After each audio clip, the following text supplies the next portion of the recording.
खरंच प्रत्येक घरामध्ये एक तरी व्यक्ती अशी असते की आपण जे बनवलेलं ते खायचं नसतं, दुसरंच काहीतरी हवं असतं. इडली चटणी बनवली होती, पण दुपारच्या जेवणाला छानसं कालवण मिळेल का अशी फरमाईश आली.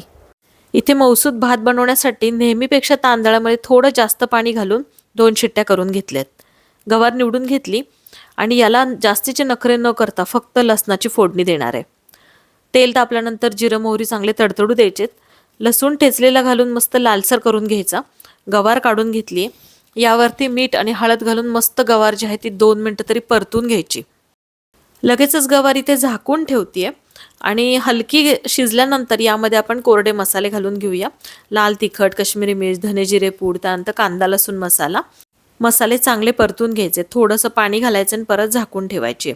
पूर्ण गवार इथं शिजलेली आहे, पण आपल्याला भातासोबत वाढायचे म्हणून मी रस्सा बनवते. तर अर्धा ग्लास पाणी घातलंय आणि 2-3 चमचे भरडा दाण्याचा कूट घातलाय.